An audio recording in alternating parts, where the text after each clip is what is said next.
모두들 반갑습니다. 반갑습니다. 하나님의 은총과 하나님의 긍휼하심이 이 자리에 있는 모든 청년 여러분들과 특별히 재해로 큰 고통을 겪고 있는 하와이 주민들과 함께 하시기를 빕니다. 여러분 한 주간 안녕들 하셨나요? 대답해 주셔서 감사합니다. 우리 옆에 있는 분들을 좀 이렇게 바라보셨으면 좋겠어요. 이렇게 옆에 누가 있는지 한번 이렇게 쓱 훑어보시겠어요? 네, 뭐 인사는 하셔도 되고 뭐 안 하셔도 되고. 저는 뭐 다른 이야기이긴 하지만 저는 사실 인사를 시킨 거를 별로 좋아하지 않았습니다. 그렇잖아요. 약간 그 예배 드리러 왔는데 옆에 모르는 사람이 있는데 막 갑자기 인사하라고 하면은 이제 조금 당황스럽잖아요. 그래서 뭐 앞에서 하라고 하니까 하긴 하는데 이렇게 너그러운 마음으로는 못했던 것 같아요. 그냥 안녕하세요 뭐 이 정도로만 인사했었던 것 같습니다. 근데 제가 이제 하도 교회에서 인사를 시키니까요, 제가 궁금했습니다. 왜 인사를 시킬까? 물론 이제 신학적인 이유가 있고 뭐 어떤 예배학적인 의도는 있겠지만 왜 인사를 해야 될까라는 고민을 좀 해봤습니다. 그래서 저는 제 스스로 내린 결론이 있어요. 그래서 그 결론을 말씀드리려고 하는데, 저는 우리가 같이 예배드리는 이 공간 안에 잊혀진 얼굴들, 또 사라진 얼굴들이 없는지, 또 내가 기억하지 못했던, 또 내가 생각하지 못했던 얼굴들이 없는지 다시 한번 되확인해보는 그런 시간이 아닐까라는 생각을 해봤습니다. 우리가 각자 혼자 어떤 독단적인 예배자로 이렇게 하나님 앞에 단독적인 예배자로 설 수는 있지만, 그럼에도 우리의 가운데 주어진 그 공동체와 그 사람들이 여전히 우리가 보이지 않는 곳에, 내 눈에 보이지 않는 곳에 함께하고 있구나. 그래서 그들의 안녕을 빌어주는 것만으로도 저는 충분히 의미 있는 시간이라는 생각을 하게 됐습니다. 제가 왜 이렇게 이야기를 길게 했냐면요, 어느 때보다도 사실 누군가의 안위가 걱정되는 시기가 아닌가 싶어서 그랬습니다. 아시다시피 최근 한국 사회에서 일어난 어떤 무차별적인 폭력과 또 살인, 그런 것들로 인해서 한국 사회는 굉장히 큰 공포와 슬픔을 느끼고 있습니다. 최근에 이렇게 무차별적으로 이런 일들이 일어난 기점을 생각해 보면 아마 신림에서 있었던 사건이었던 것 같아요. 그 사건을 기점으로 최근에는 공원에서 산책을 한 어떤 여성이 성폭행을 당해서 사망에 이르는 사건이 우리에게 적지 않은 충격을 주고 있습니다. 그럼에도 이러한 유사 범죄와 예고 글이 계속해서 올라오고 있다는 사실에 사실 우리들은 경악을 금치 못하죠. 그런데 이렇게 참혹한 일들이 계속 늘어나고 있다는 점은 우리 사회에 어떤 문제가 있다, 우리 사회가 어딘가 병들어 있다라는 점을 시사합니다. 많은 사람들은 오늘날 굉장히 살기 좋아졌다고 이야기하죠. 한국의 상황을 스치듯 그냥 어렴풋이 생각을 해봐도 과거에 비교하면 굉장히 더 풍요로워지고 좋아진 것은 맞는 것 같습니다. 그런데 앞에서 이야기했던 사건들, 그런 소식들을 접하고 나면 어째서인지 우리들의 마음은 점점 더 가난해지고 있는 것이 아닌가라는 생각이 듭니다. 이것은 우리 사회가 물질의 풍요로움에 취해 생명의 소중함이 경시되어지고 있는 상황이라고 볼 수 있습니다. 하지만 인간의 존재와 의미, 또 생명, 그러한 것들을 경시해버린 풍요로움이라 한다면 그것은 거짓 풍요입니다. 우리는 물질의 풍요만큼이나 인간의 존엄성, 생명, 가치를 풍요롭게 만들어야 합니다. 그래야 진정한 풍요라고 우리가 어디서 이야기할 수 있겠죠. 우리는 7월과 8월 2달 동안 과잉이라는 주제로 계속해서 말씀을 살펴보고 있습니다. 이 과잉이라는 단어를 좀 곰곰이 생각해 보면 한쪽으로 치우쳐져서 균형을 잃어버리는 상태라고도 이야기할 수 있을 것 같습니다. 과잉이라는 말이 수식하는 단어들을 한번 생각해 봅시다. 과잉이라는 단어는 우리 삶에 필요한 것을 대상으로 하여 사용됩니다. 예를 들어 생산이나 진료, 어떤 자의식과 같은 우리의 삶을 구성하는데 사실은 반드시 필요한 것을 이야기하죠. 근데 그 필요 이상을 넘어섰을 때 우리는 그곳에 과잉이라는 단어를 붙입니다. 과잉 생산, 과잉 진료, 자의식 과잉과 같은 것이 되는 거죠. 즉 필요와 공급의 균형이 깨져버린 상태가 되어버린 것입니다. 이런 의미에서 과잉 시대라는 말은 균형 감각을 상실해버린 시대라고도 이야기할 수 있겠습니다. 오늘날 과잉 시대를 살아가는 것은 교회도 마찬가지죠. 따라서 교회는 어디 한 곳에 치우치지는 않았는지 계속해서 점검하고 성찰할 필요가 있겠습니다. 며칠 전 우연히 한국기독교사회문제연구소에서 정리한 2022년 개신교에 대한 인식조사 자료를 살펴보게 되었습니다. 그 자료에는 비개신교인들을 대상으로 한국교회의 사회적 이미지가 어떠한지를 묻는 조사가 있었습니다. 그 자료에서 비개신교인들의 78.1%가 한국교회는 불공정하고 불투명하다고 보았습니다. 그리고 반면에 공정하고 투명하다고 생각했던 사람은 고작 2.4%에 그쳤습니다. 네, 지금 나오는 화면이 그 표입니다. 더 이상 사람들에게 교회는 공정하고 투명한 곳이 아니게 되었습니다.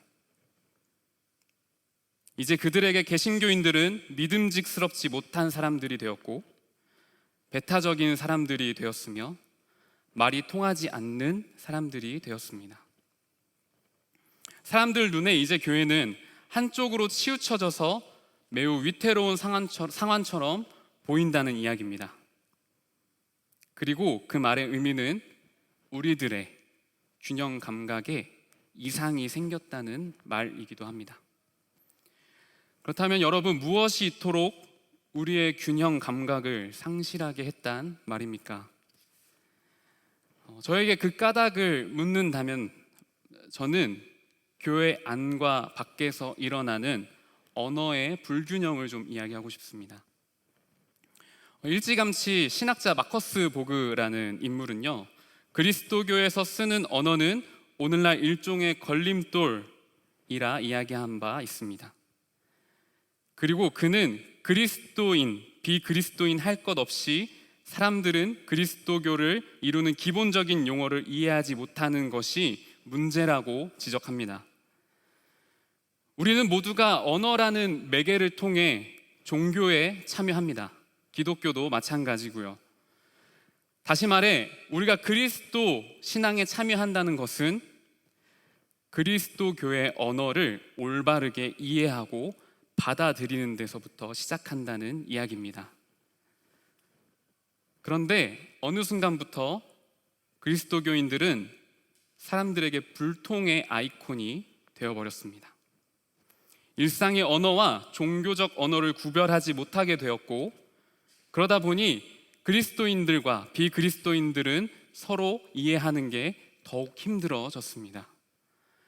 심지어 그리스도교인들조차도 자신들이 사용하는 언어를 왜곡해서 사용하는 지경에 이르게 되었습니다. 그 중에서 오늘 대표적으로 살펴볼 것이 무엇일까요? 네, 오늘 설교 제목에도 나왔던 유사복음, 복음에 대해서 좀 이야기를 나눠보고 싶습니다. 여러분, 복음이 무엇인가요?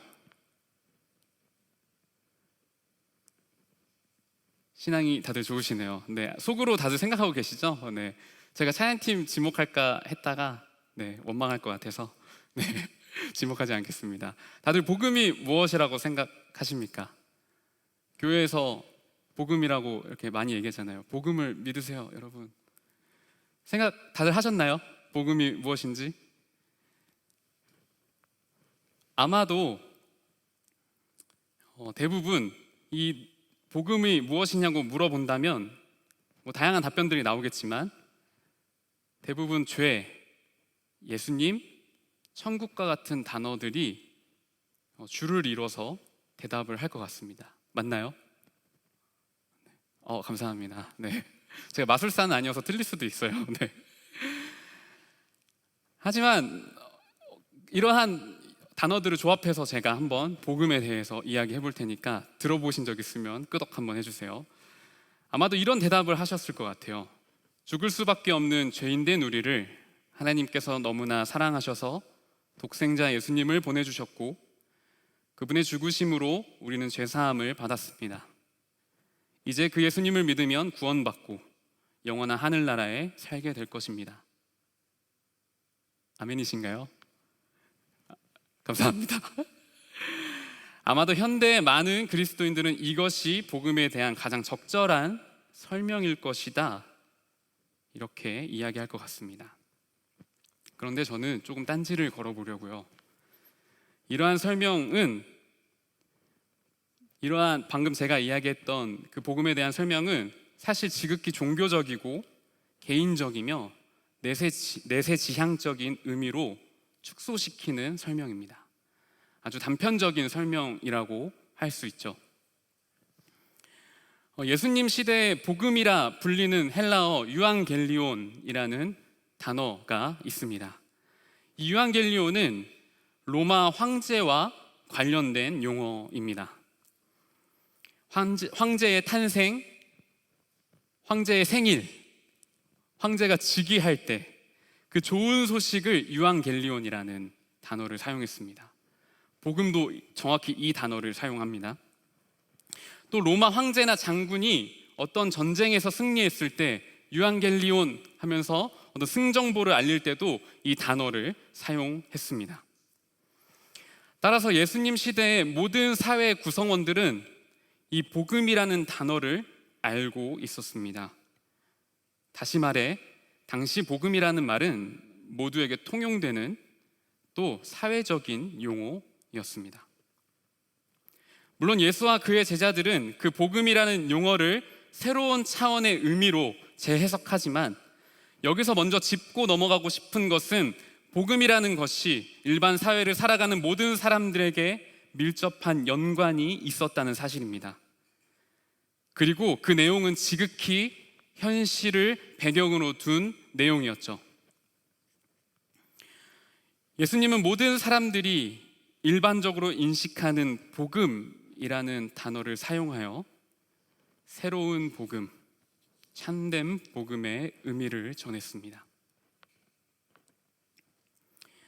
이러한 점을 생각해 본다면 오늘날 복음의 내용은 그리스도교인들만 독점하고 향유하는 언어가 되어서는 안 됩니다. 복음은 모든 이들에게 통용되는 소식, 참으로 현실적인 이야기가 되어야 하겠습니다. 그런 의미에서 오늘날 복음이라는 단어가 종교적으로만 이해되어 그리스도교인들만 통용되는 언어가 되었다는 것은 참으로 안타까운 일입니다. 아마 여기까지 이야기를 들으시면 좀 이런 의문이 생기실 것 같아요. 전사님, 종교적인 의미를 제하고 어떻게 복음을 이야기할 수 있겠나요? 있나요? 그래도 괜찮은 건가요? 물음을 던질 수 있습니다. 맞습니다. 복음을 논하는데 종교적인 의미를 제하기는 어렵습니다. 로마 사회에서도 황제는 신적인 존재로 묘사되었기 때문에 복음이라는 단어는 종교성을 상당 부분 내포하고 있다고 봐도 될 것입니다. 그래서인지 예수님의 제자들은 이 유앙겔리온, 복음이라는 단어를 더 의도적으로 사용했다라는 생각이 듭니다. 로마 황제의 복음과 예수님의 복음 중에 누가 이 세상을 진정 선하게 통치할 자이냐, 도리어 이렇게 묻는 것이라고 할 수 있겠죠. 그렇다면 우리는 예수님께서 전하신 복음이 무엇인지 다시 한번 살펴볼 필요가 있습니다. 우리 오늘 본문의 말씀을 좀 다시 한번 살펴보겠습니다.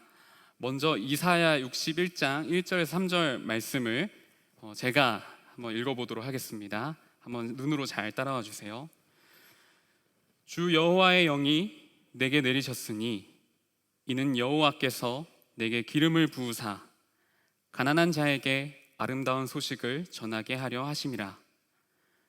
난을 보내사 마음이 상한 자를 고치며 포로된 자에게 자유를, 갇힌 자에게 노임을 선포하며 여호와의 은혜의 해와 우리 하나님의 보복의 날을 선포하여 모든 슬픈 자를 위로하되 무릇 시온에서 슬퍼하는 자에게 화관을 주어 그 죄를 대신하며 그 기쁨의 기름으로 그 슬픔을 대신하며 찬송의 옷으로 그 근심을 대신하시고 그들이 의의 나무 곧 여호와께서 심으신 그 영광을 나타낼 자라 일컬음을 받게 하려 하심이라.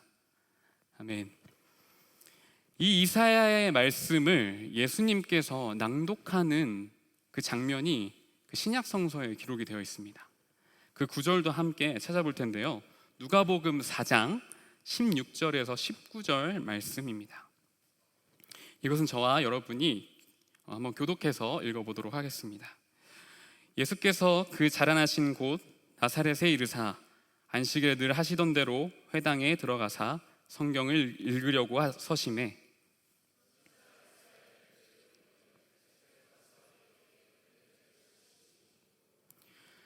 주의 성령이 내게 임하셨으니 이는 가난한 자에게 복음을 전하게 하시려고 내게 기름을 부으시고 나를 보내사 포로된 자에게 자유를, 눈먼 자에게 다시 보게 함을 전파하며 눌린 자를 자유롭게 하고.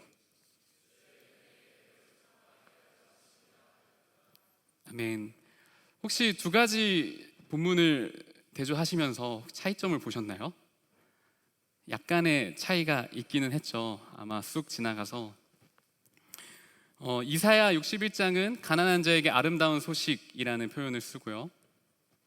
방금 읽었던 누가복음 4장은 그 부분을 복음이라고 표현을 합니다. 왜냐하면요, 복음은 애초에 기쁘고 즐거운 소식이기 때문입니다. 구약의 이사야 61장의 본문은 아주 참담한 상황에 놓인 이스라엘 민족을 향해 메시아가 오면 일어날 회복의 일들에 대해서 말하는 장면입니다. 다시 말씀드리면 이렇게 아물에 있는 이스라엘 민족을 향해서 메시아가 곧 오면 이러한 일들이 일어날 거야 라고 이야기를 한 거죠. 그리고 신약의 누가복음 4장 본문은 예수님께서 자신이 누구인지, 자신이 무엇을 하려는지 이사야서를 통해 말씀하시는 장면입니다. 이사야서와 예수님은 메시아가, 또 예수 자신이 그 아름다운 소식, 즉 복음을 전할 것이다 이야기하는 겁니다. 그리고 여기서 말하는 복음은 가난한 사람들에게 아름다운 소식을 전하는 것, 상한 마음을 싸매주고 포로에게 자유를 선포하고 갇힌 사람에게 석방을 선언하고 주님의 은혜의 해를 선포하며 모든 사람들을 위로할 것이라는 이야기입니다. 우리는 여기서 이사야서와 예수님이 말하는 복음이 무엇인지 알 수 있습니다. 여러분에게 묻겠습니다. 여러분, 가난한 자에게 복음은 무엇입니까?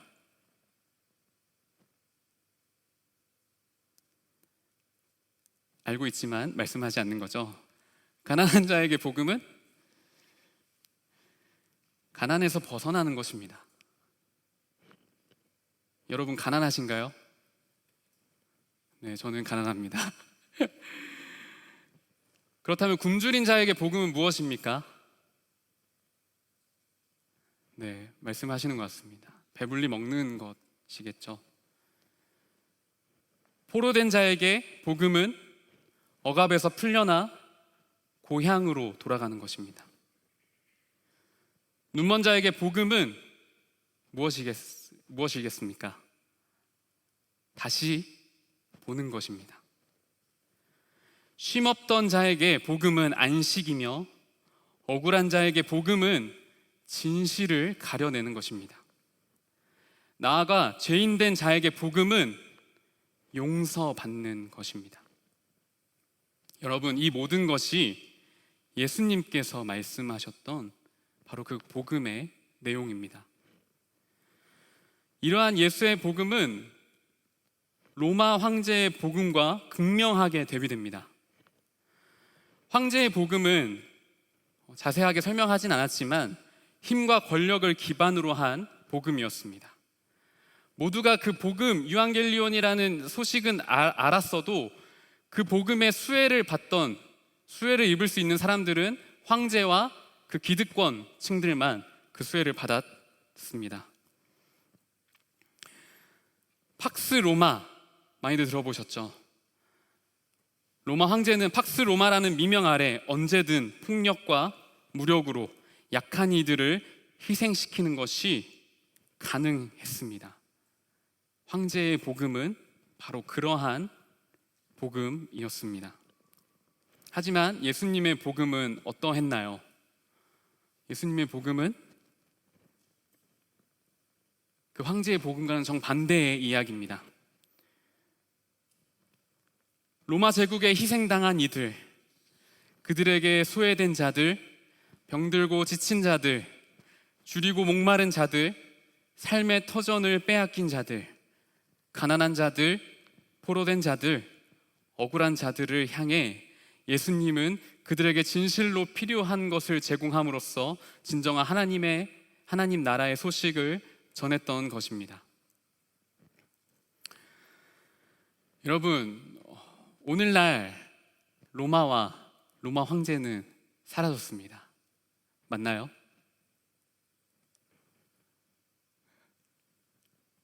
혹시 오늘 얘기 안 하시기로 단합하신 거 아니죠? 로마 제국과 그 황제들은 사라졌습니다. 로마 제국 혹시 로마 시민권자 여기 계신가요? 네, 계시다면 사과드리겠습니다. 네, 명예 로마 시민 있을 수도 있겠지만 지금 로마 제국과 그 황제는 사라졌습니다.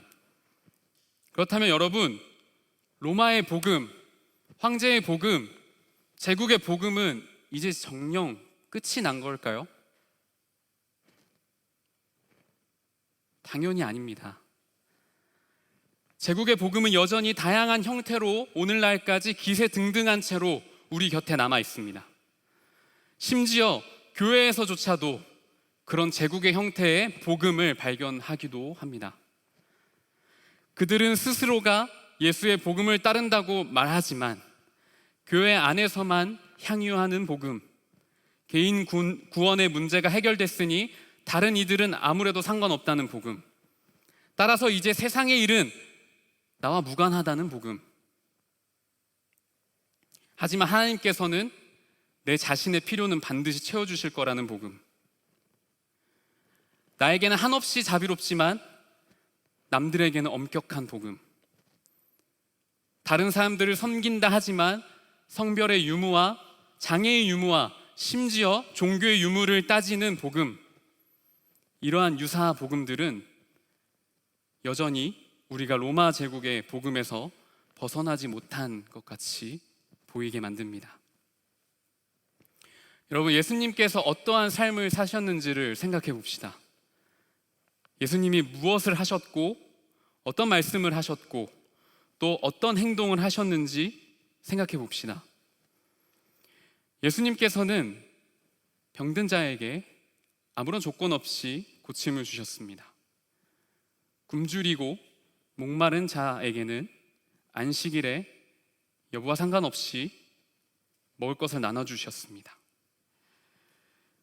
죄인들을 찾아가 말동무가 되어주셨고 때로는 그 죄인들의 안위를 위해 변론하시기도 합니다. 장애인들의 인권을 위해 말씀하셨고 권력자들 앞에서 하나님의 뜻을 함구하지 않았습니다. 그리고 죽음의 마지막 순간까지도 저들을 용서해달라고 말씀하셨죠. 그리고 부활하셔서 이제 너희도 나와 같이 서로를 사랑하며 살아가라. 나아가 너희도 그렇게 살아갈 수 있다 이렇게 말씀하셨습니다. 따라서 예수님의 복음을 진정으로 믿고 따르는 이들은 예수와 같은 삶의 모습을 받아들여야 합니다.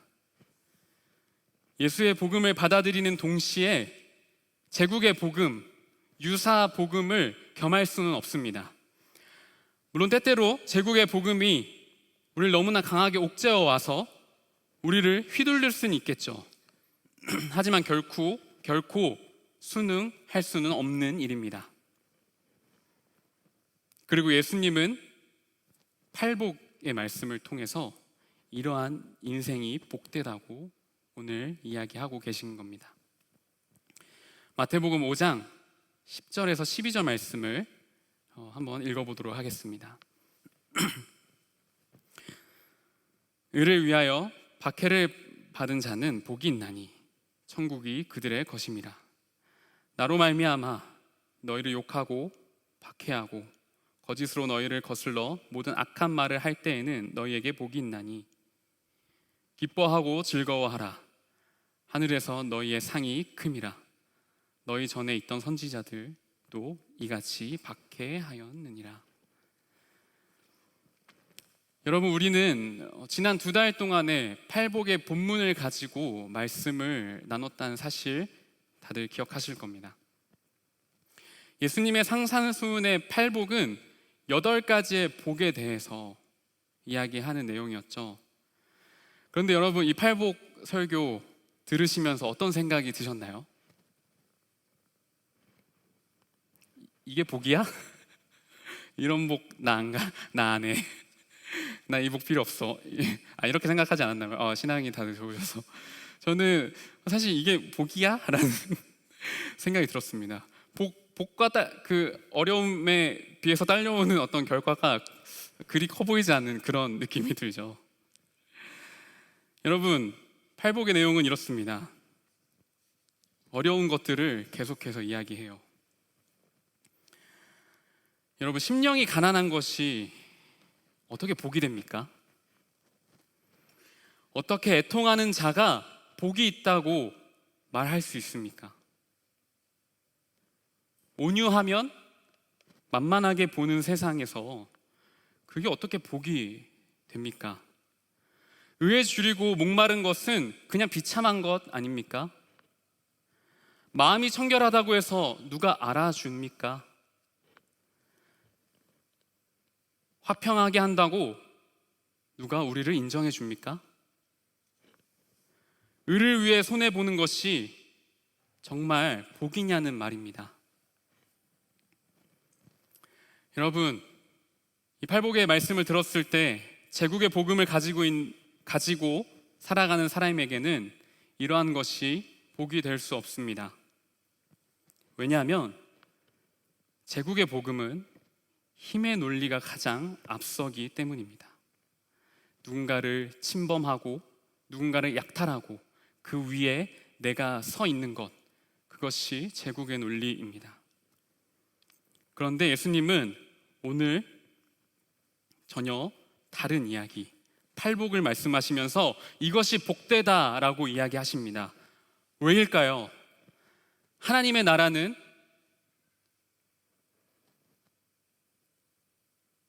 하나님 나라의 복음은 힘의 논리와 다르기 때문입니다. 하나님 나라의 복음의 가장 우선은 바로 사랑이기 때문이죠. 따라서 진실로 복음을 믿는 자들은 제국으로부터 고통받는 사람들을 찾아가 하나님의 사랑을, 또 하나님 나라의 복음을 이야기합니다. 사회 곳곳에 일어나는 문제들에 귀 기울이며 그 문제를 어떻게 하면 해결할 수 있는지 함께 머리를 모아 그들을 돕습니다. 복음의 전령이 되어 절망한 이들의 눈물을 닦아주고 그들과 함께 연대합니다. 그러다 때로 제국의 이데올로기와 충돌하기도 하고 생채기를 입거나 또 큰 상처를 입기도 합니다. 그럼에도 그리스도의 복음을 가지고 있는 품고 있는 사람들은 세상의 아픔이 자신들의 중심이 되어서 복음이 필요한 곳에서 진정한 자유와 해방과 치유를 이야기합니다. 왜냐하면 그들이 하나님 나라를 살기 때문입니다. 사랑하는 광성교회 청년 여러분, 예수 그리스도의 복음은 나 혼자 천국 잔치를 즐기는 그런 류의 이야기가 아닙니다. 세상은 위험하니까, 세상은 타락했으니까 교회로 모여 우리 안전한 성을 쌓자, 그런 이야기하는 곳도 아닙니다. 복음은 제국의 이데올로기를 저항하는 것이자 함께 살아갈 수 있는 안전한 세상을 만드는 것입니다. 그 세상을 만드는 과정은 순탄하지 않습니다. 때로는 비난과 모욕과 고난을 당할 것입니다. 하지만 그 과정에 참여하는 자는 진실로 하나님의 나라를 보게 될 것이라 오늘 성서는 증언하고 있는 것입니다. 여러분, 이 세상이 참 답답하지 않습니까? 부디 이 답답한 제국의 세상에서 여러분들이 하나님 나라로 살아주시기를 진정으로 부탁드립니다. 누구보다 피폐해진 이 세상을 가만두지 않고, 두고 보지 않고 여러분들이 할 수 있는 그 작은 걸음을, 또 작은 목소리를 그렇게 하나하나씩 떼가면서 살아가시기를 진정으로 바라겠습니다. 우리 이 시간 함께 찬양하고 기도하실 텐데요. 우리 먼저는 오늘 말씀을 두고 함께 말씀을 기억하시면서 함께 잠잠히 기도하도록 하겠습니다. 기도하겠습니다.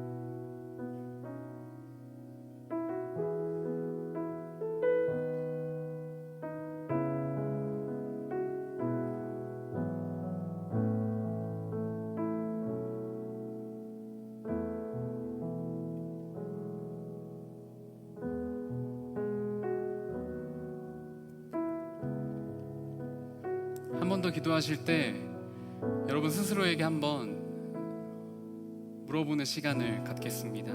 우리가 믿는 복음은 무엇입니까? 우리가 소유하고 있는 복음은 무엇입니까? 우리는 사실 제국의 복음, 그것이 더 좋지는 않습니까? 우리는 사실 그 하나님 손에 붙들려 있는 것을 더 선호하지는 않습니까? 나의 삶을 풍요롭게 만들어주지 못하는 복음은 필요 없다라고 생각하지는 않습니까? 아니, 애초에 그런 복음이 있는지 몰랐던 분들도 있었을 것 같습니다. 우리 다시 한번 우리의 삶을 돌아보면서 하나님, 우리는 예수께서 말씀하시는 그 가난한 자에게 아름다운 소식을 전하듯 우리의 삶도 그 예수의 복음을 받아들이고 또 그 삶의 소식, 우리가 그 예수의 복음을 진정으로 기대하고 바라는 마음 담아서요, 자신을 돌아보면서 또 그러한 고백 담아서 한 번 더 잠잠히 기도하도록 하겠습니다. 기도하겠습니다.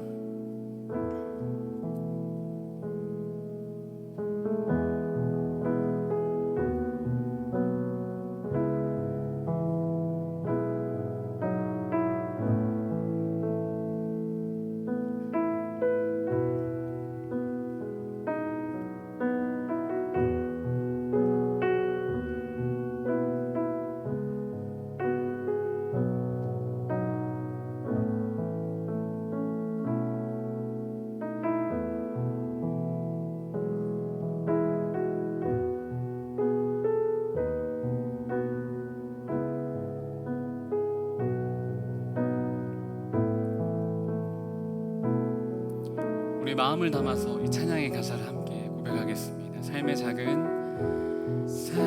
작은 일에도 그 마음을 알기 원하네. 그 좁은 길로 가기 원해. 나의 작음을 알고 그분의 크심을 알며 소망 그 깊은 길로 가기 원하네. 우리 한 번 더 고백하겠습니다. 삶의 작은 일에도 그 마음을 알기 원하네. 그 좁은 길로 가기 원해. 나의 작음을 알고 그분의 크심을 알며 소망 그 깊은 길로 가기 원하네. 저 높이 솟은 산이 되기보다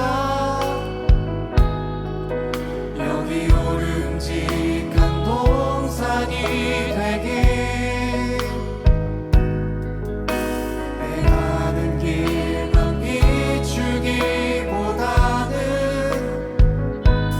누군가의 길을 비춰준다면 내가 노래하듯이 또 내가 얘기하듯이 살길. 난 그렇게 죽기 원하네. 삶의 한 절이라도 그분을 담기 원하네. 사랑 그 높은 길로 가기 원하네. 저 높이 솟은 산이 되기보다 솟은 산이 되기보다 여기 오름직한 동산이 되길. 내 가는 길만 비추기보다는 누군가의 길을 비춰준다면 내가 노래하듯이 또 내가 얘기하듯이 살길. 난 그렇게 죽기 원하네. 삶의 한 절이라도 그분을 담기 원하네. 사랑 그 높은 길로 가기 원하네. 삶의 작은 일에도 그 마음을 알기 원하네. 그 좁은 길로 가기 원해. 나의 작음을 알고 그분의 크심을 알며 소망 그 깊은 길로 가기 원해. 같은 부분 한 번 더 고백하겠습니다. 삶의 작은 일에도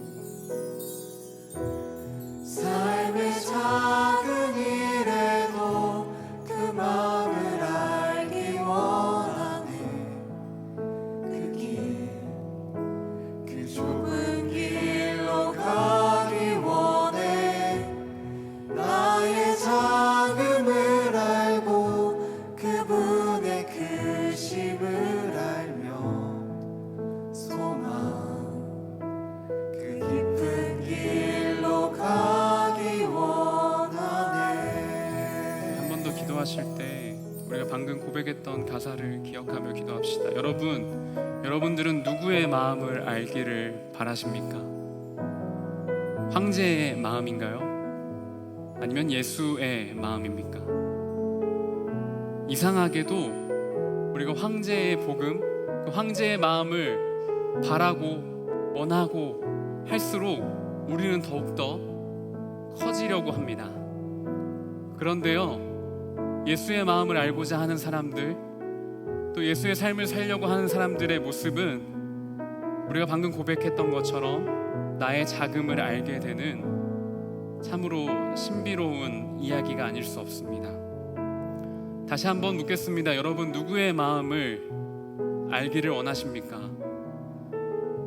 누구의 마음을 진정으로 바라고 계십니까? 저는 여러분들이 예수의 마음을 진정 소망하시기를 원합니다. 우리 그러한 마음 담아서 함께 기도합시다. 주님, 우리가 삶의 모든 그 작은 일 하나하나에서도 예수님의 마음을 알기를 원합니다. 주님, 내가 겪고 있는 삶의 모든 순간들에서 우리는 하나님의 마음을 알기를 진정 바랍니다. 이러한 제목 담아서 함께 기도하도록 하겠습니다. 기도합시다.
그 하나님의 마음을 아는 이들이 부를 수 있는 고백입니다. 우리 함께 그 고백을 따라 힘차게 불러봅시다. 사랑의 나눔. 사랑의 나눔 있는 곳에 하나님께서 계시도다.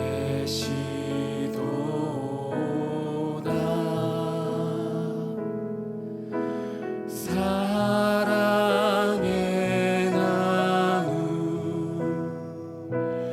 있는 곳에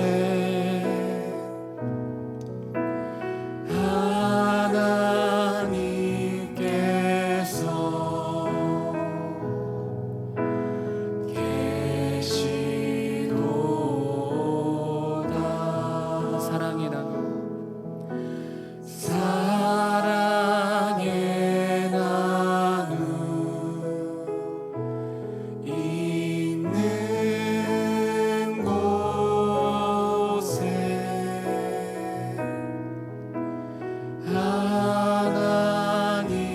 하나님께서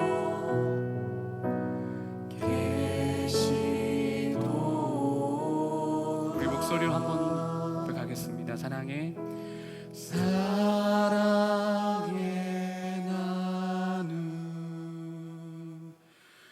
있는 곳에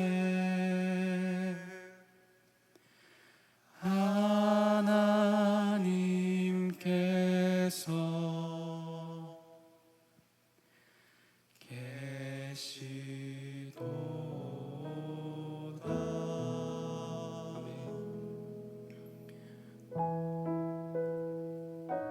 여러분들이 하나님의 마음을 가지고 그 사랑을 보이는 곳곳마다 그곳에서는 하나님의 나라가 임할 것을 믿습니다.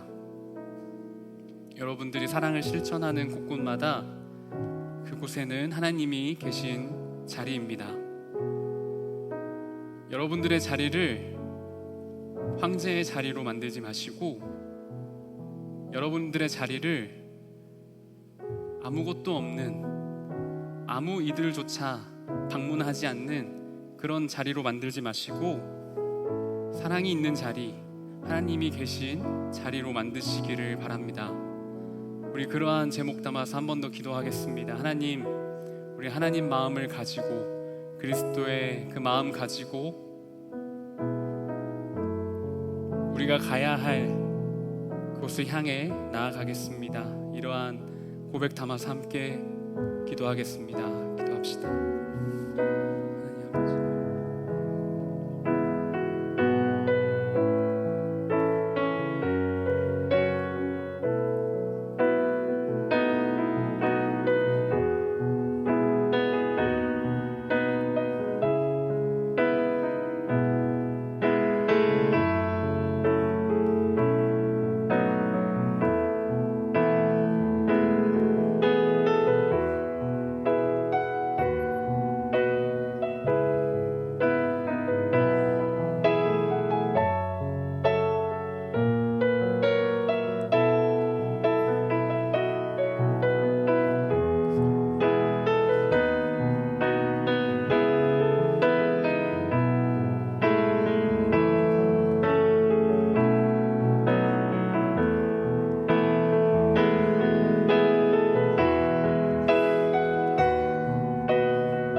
아버지, 은혜로우신 하나님,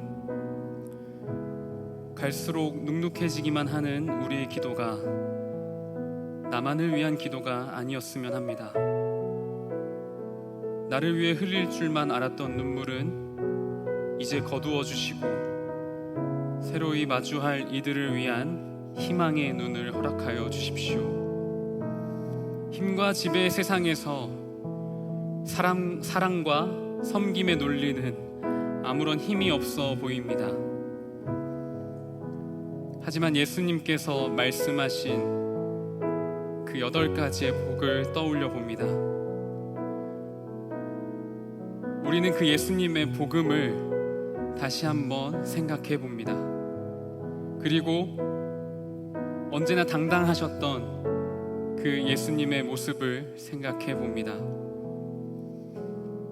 온통 하나님 나라의 생각으로 사로잡혀 있던 예수님을 생각하니 우리도 한번 그렇게 살아보고 싶은 마음입니다. 우리도 예수님처럼 세상의 불의 앞에서 당당해지고 고통받는 이웃의 삶을 돌아보며 시린 마음 품고 사는 이들을 끌어안아주는 예수님의 전령이 되게 하여 주십시오. 감사하며 예수님의 이름으로 기도합니다. 아멘. 지금은 우리 주 예수 그리스도의 은혜와 하나님의 크신 사랑과 성령님의 감화, 감동, 역사, 충만하심이 넘쳐나는 과잉 시대 속에서도 좁은 문, 좁은 길로 가는 걸 두려워하지 않고 십자가 복음이면 충분합니다 고백하며 나아가는 우리 사랑하는 거룩한 빛 광성교회 청년들 머리 위에 슬픔과 고통 가운데 빠져있는 이웃들을 위해 지금부터 영원토록 함께 하시기를 간절히 축원하옵나이다. 아멘.